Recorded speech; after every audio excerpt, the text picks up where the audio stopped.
दूसरे दिन राजा दशरथ के दरबार में सभी देशों के राजा लोग उपस्थित थे। सभी को संबोधित करते हुए दशरथ ने कहा, हे नृपगण, मैं अपनी और अयोध्या वासियों की ओर से आप सभी का हार्दिक स्वागत करता हूँ। आपको ज्ञात ही है कि अयोध्या नगरी में अनेक पीढ़ियों से इक्ष्वाकु वंश का शासन चलता आ रहा है। इस परंपरा को निर्वाह करते हुए मैं अब अयोध्या का शासन भार अपने सभी प्रकार से योग्य, वीर, पराक्रमी, मेधावी, धर्मपरायण और नीति निपुण ज्येष्ठ पुत्र राम को सौंपना चाहता हूँ। अपने शासन काल में मैंने अपनी प्रजा को हर प्रकार से सुखी और संपन्न बनाने का प्रयास किया है।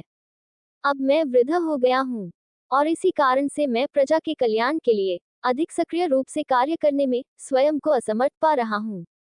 मुझे विश्वास है कि राम अपने कौशल और बुद्धिमत्ता से प्रजा को मुझसे भी अधिक सुखी रख सकेगा। अपने इस विचार को कार्यान्वित करने के लिए मैंने राज्य के ब्राह्मणों, विद्वानों एवं नीतिज्ञों से अनुमति ले ली है। वे सभी मेरे इस विचार से सहमत हैं और उन्हें विश्वास है कि राम शत्रुओं के आक्रमणों से भी देश की रक्षा करने में सक्षम है।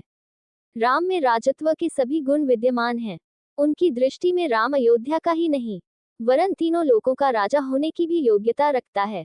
इस राज्य के लिए आप लोगों की सम्मति भी अत्यंत महत्वपूर्ण है। अतः आप लोग इस विषय में अपनी सम्मति प्रदान करें। महाराज दशरथ के इस प्रकार कहने पर वहां पर उपस्थित सभी राजाओं ने प्रसन्नतापूर्वक राम के राजतिलक के लिए अपनी सम्मति दे दी।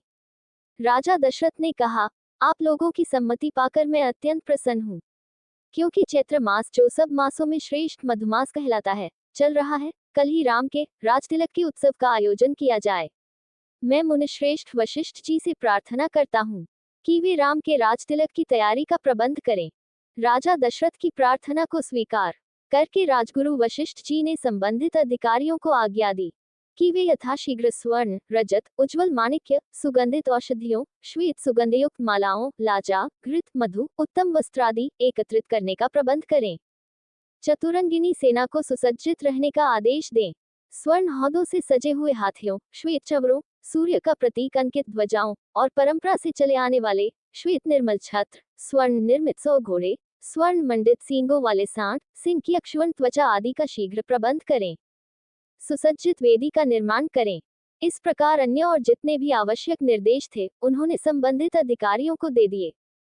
इसके पश्चात राजा दशरथ ने प्रधानमंत्री सुमंत से राम को शीघ्र लिवा लाने के लिए कहा। महाराज की आज्ञा के अनुसार सुमंत रामचंद्र जी को रथ में अपने साथ बिठाकर लिवा लाए। अत्यंत श्रद्धा के साथ राम ने पिता को प्रणाम किया और उपस्थित जनों का यथोचित अभिवादन किया। राजा दशरथ ने राम को अपने निकट बिठाया और मुस्कुराते हुए कहा, हे राम, तुम्हारे गुणों से समस्त प्रजाजन प्रसन्न है, इसलिए मैंने निश्चय किया है कि मैं कल तुम्हारा राजतिलक कर दूंगा। इस विषय में मैंने ब्राह्मणों, मंत्रियों, विद्वानों एवं समस्त राजा महाराजाओं की भी सम्मति प्राप्त कर लिया है। इस अवसर पर मैं तुम्हें अपने अनुभव से प्राप्त कुछ सीख देना चाहता हूँ। सबसे पहली बात तो यह है कि तुम कभी विनयशीलता का त्याग मत करना। इंद्रियों को सदा अपने वश में रखना। अपने मंत्रियों के हृदय में उठने वाले विचारों को प्रत्यक्ष रूप से जानने और समझने का प्रयास करना। प्रजा को सदैव संतुष्ट और सुखी रखने का प्रयास करना। यदि मेरी कही इन बातों का तुम अनुसरण करोगे तो तुम सब प्रकार की विपत्तियों से सुरक्षित रहोगे और लोकप्रियता अर्जित करते हुए निष्कंटक राजकाज चला सकोगे। ये सिद्धांत की बात है कि जो राजा अपनी प्रजा को प्रसन्न और सुखी रखने के लिए सदैव प्रयत्नशील रहता है, उसका संसार में कोई शत्रु नहीं होता।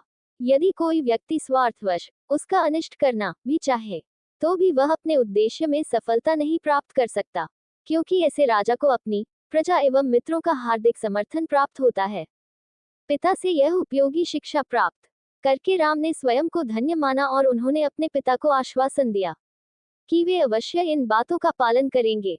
दास दासियों ने राजा के मुख से राम का राजतिलक करने की बात सुनी तो वे प्रसन्नता से उछलते हुए महारानी कौशल्या के पास जाकर उन्हें ये शुभ संवाद सुनाया, जिसे सुनकर उनका रोम रोम पुलकित हो गया।